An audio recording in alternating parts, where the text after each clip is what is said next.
Hey guys, it's Jen Buehler. I'm back with DIY Anyone, and today I am thrilled to be participating in the Chic for Cheap challenge that Cristi Creates has, and her co-host is Wendy from White Sparrow Living, two of my favorite crafters of all time. So take a look what they had to see, and then today, what you see in the upper corner is the purple and orange Wicked Wayfair wreath. That is $155.99. And so I'm going to create one with Dollar Tree supplies for about $14. Now, I show you purple, white, and black deco mesh. I used all but 2 rolls of these, and it didn't use one roll of purple and a roll of black. Now I have the pipe cleaners all the way around here.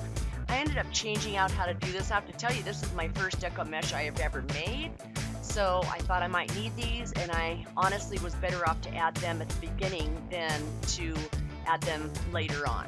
It's easier to take them off than to add them. So what I started with were white and purple mesh, white and black mesh, black and purple mesh, and then some plain mesh.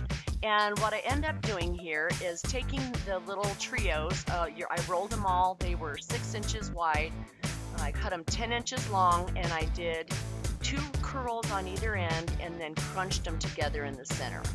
And there's about 1 million deco mesh videos to watch, but so mainly we're looking at this one for the design as opposed to the assembly pattern. But any questions, please ask. So anyway, I alternated such that I ended up with groupings of white patterned throughout, and that's what I wanted to do, kind of create that separation. So I just kind of created it to look good to my eye, and then we'll keep going around here.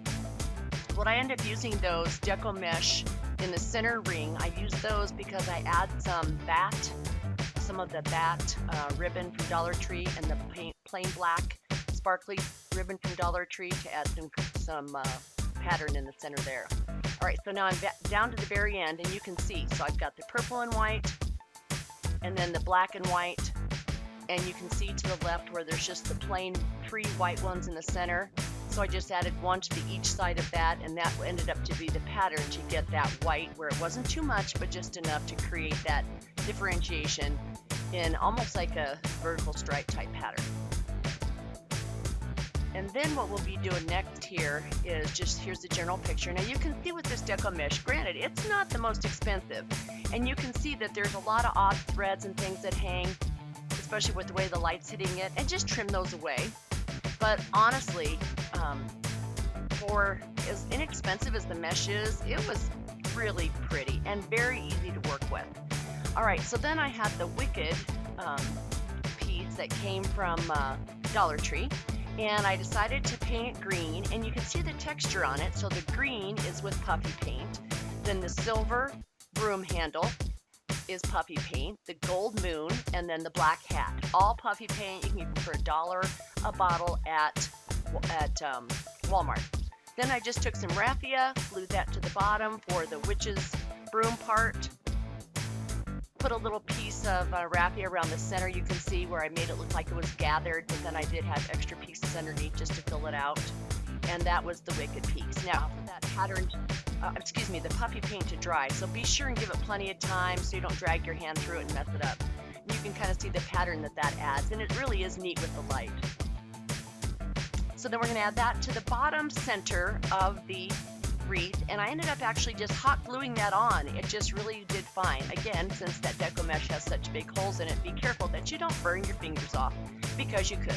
Use your little cute spatula from the Dollar Tree, the makeup spatula, you know what you're supposed to slather on your makeup with, to hold that hot glue on, and that will hold that in place.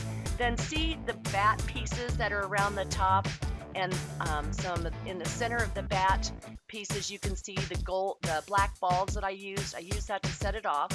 Then I just did a simple Dollar Tree ribbon in the center, at the top center, and that wasn't fluffed very well. I did talk to my husband about that. You know, the photographer has to fluff. If the artist isn't there to fluff, the photographer has to fluff. So then there's one more view at the Wicked, and you can see actually if you look at the Wicked sign, a little bit of light green that I used on the left borders to make it show and pop just a little bit. So there's our comparison.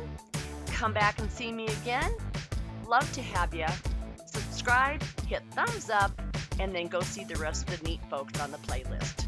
So $14, there you go, baby. Thank you. Bye.